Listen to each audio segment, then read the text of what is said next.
And I am not. I argue constantly against the market share for viruses, because Linux has the market share in servers, and Apache is far widely used than IIS, and yet it's less acceptable. And I made two videos on this on YouTube and trying to. That's because as far as Apache and the server admins go, they're using the basic common sense I'm talking about to keep it from ever becoming a problem. And end users need to do that too. Sure. But let me say, we used common sense in running Windows farms back in the day, but there was blatant holes that there were no updates for. And one morning we all came into work and there was Chinese flags all over everywhere. Wasn't code red fun? It's like I mean, damn. It's like, what am I supposed to do?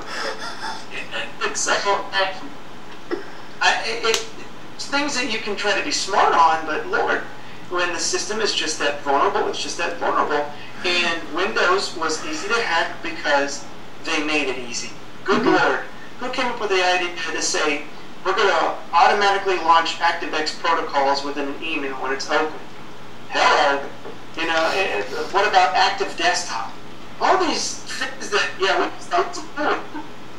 But security...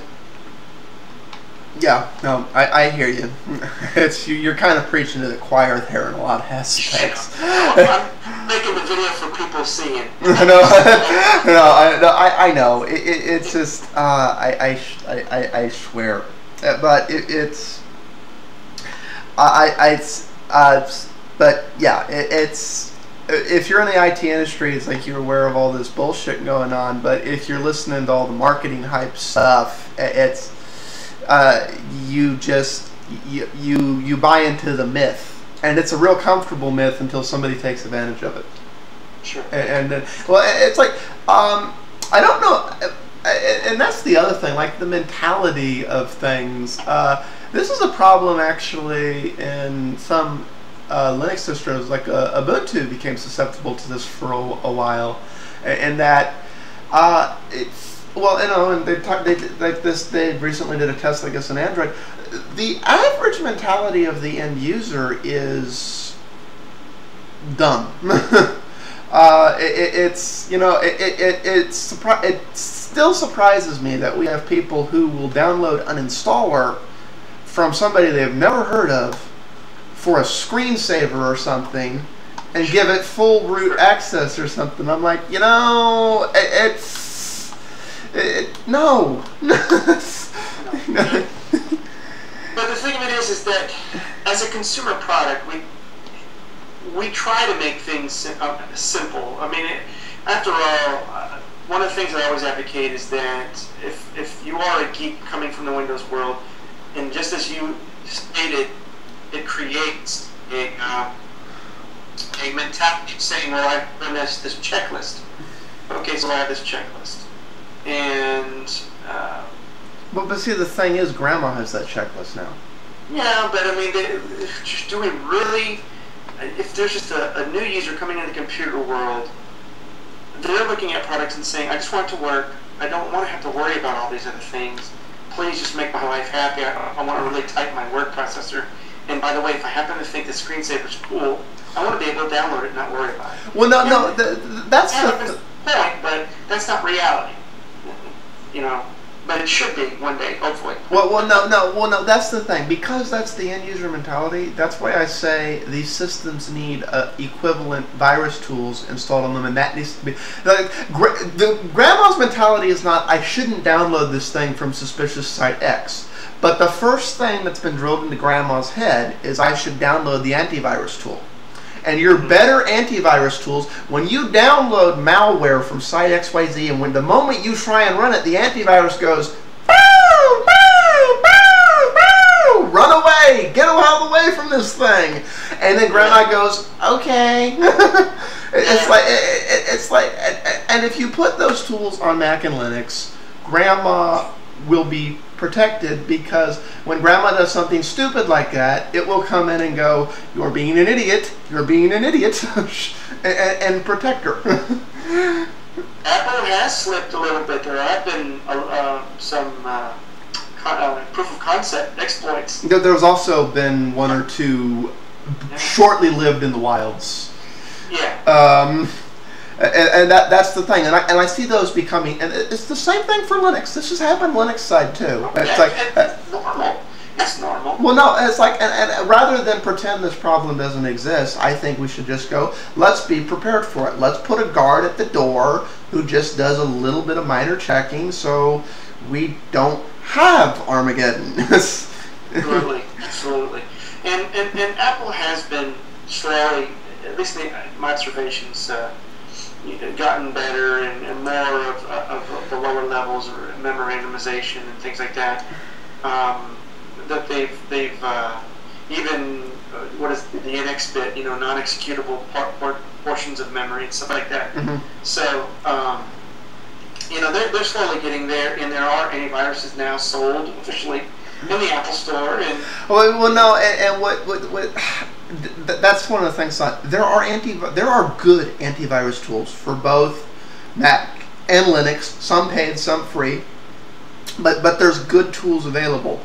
And this isn't as much a problem on Linux. The problem on Linux is novice users who think by switching platforms they're immune. And there's a little bit of education that needs to go in there. But on Mac, there's a fanboy mentality to say we shouldn't have antivirus on Mac because that means we're acknowledging this problem exists. And they go and argue things like, have you looked at the definitions in there? 90% plus of them are Windows viruses. And yada yada. So they're a gimmick. They're a waste of money. They're a son. I'm like, you're hurting the end user, people. Yes, it should.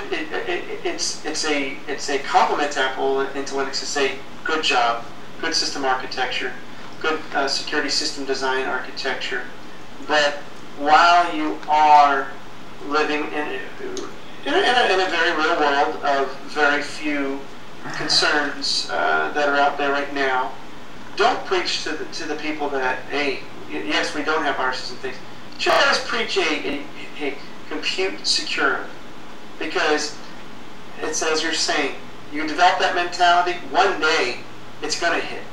And all of a sudden, oh, we made a mistake and somebody just rammed or pulled up that exploit that we now know about, but now it's a little bit too late. And then all of a sudden, people's lives are, where did my data go? And damn it, I didn't do a backup. And also, they should do themselves a favor. Yeah, I agree with you. Well, be a smart user. Mm-hmm. Practice good safety standards.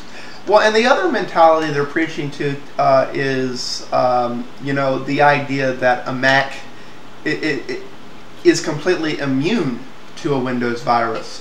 Out of the box, that's inherently true, but let's look at average end user mentality. If you've installed Parallels, if you're interacting with Windows users in which you're sharing data with them, if you've installed Darwin and you're using Windows applications in that version, then your system is susceptible to all these Windows viruses, which we have to admit probably most of the end user is doing because we are in a Windows world, whether we like it or not. So I kind of like a virus tool that has Windows virus definitions, so these stay in check in these virtual environments and everything else. What is the virtualization security parameter? And the virus obviously would bleed and affect any crossover applications running in it would affect everything in the sandbox in the same way it would in the sandbox virtualized environment, the same way it would on a Windows machine, which is part of why if you're running something like crossover, you create a separate bottle per application. Absolutely. So each individual sandbox is secured. If something happens, you only have to purge the one. Right. But also, even though it wouldn't adversely affect your OS X system, you become a potential carrier to spread this worm to other people. And if you're that's something I have seen as a son, where somebody on a Linux or OS X box is the carrier that keeps reinfecting the Windows network. Absolutely. It's not catching it over there because they're not doing what they should be. It's like they're not themselves having a problem, but they're causing problems for everyone else. Yeah. Which is incredibly rude. If that's something, they're like, well, you should be on a Mac, so it isn't a problem. I'm like, you should be exercising common practice, or you're going to be banned from the network. Go tell that to your Mac. And I always advocate the weakest link in security is the user.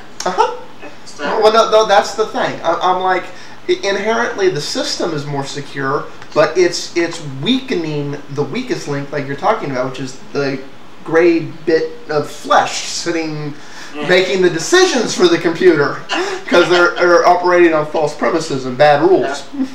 That's right. We don't have any hows to help us out. Part of me's killing you, Dave. Yeah, I could do without the how.